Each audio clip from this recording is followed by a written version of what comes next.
first, I want to talk about this good news that that there is a very low bar. And one of the ways that I think practically people are able to set themselves apart from the rest of our generation, it has nothing to do with politics at all, but when people write into me and they email me and they say, okay, how can I be different than those around me? How can I succeed? What's one thing I can do? And something that I tell them really practically is learn how to speak well and write well. If you learn how to speak well and write well, you will be light years ahead of most of your peers, because if there's one thing that people our age are not able to do well, it is communicate. Most people our age rely on emotional arguments, or they rely on ad hominem, they rely on some kind of logical fallacy to get their point across. They don't know why they believe what they believe. They don't even know what they believe or how they came to that conclusion. If you can learn to write well and speak well, you will be ahead of everyone that you know. So that means some really small things, like being able to write a grammatically correct and concise email. And I know that seems like not that big of a deal, but a lot of the emails that I get indicate to me that many people don't know how to do that. Write a grammatically correct and concise email. Know how to form an argument that is logical and coherent and succinct. Learn how to be able to write an article that is sellable, that is good, that makes sense. Learn how to have a conversation, not just with people your age, but people that are decades older than you. Can you hold an interesting conversation with people that are decades older than you?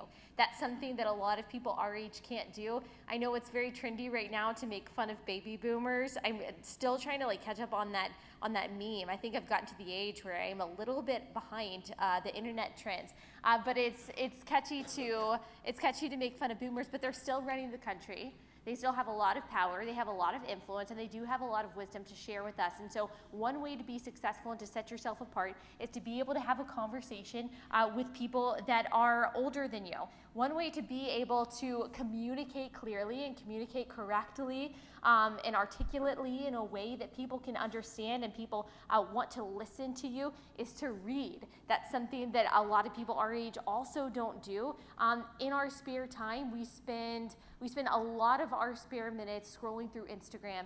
And I am not lying when I tell you that your brain atrophies. My brain has atrophied from scrolling through Instagram. Sometimes I think back in high school, before we had the apps with social media, before we would lay in bed for hours and scroll through Instagram, I used to read. I would read for hours at night. And I think back and think, I was probably a lot smarter then, a lot more creative then. I probably had a better capacity then to be able to understand things than I do now. And that is true for a lot of people our age. So if you read, if you dedicate time to reading, even if it's just fiction, even if it's stuff that's not super intellectual or super political or self-help or anything like that, reading will help you be able to communicate clearly and communicate well. And if you are able to do that, if you're able to think critically, if you're able to go beyond the talking points and the headlines and to actually know why you believe what you believe and to be able to communicate effectively, you are going to be so far ahead than the people that you know.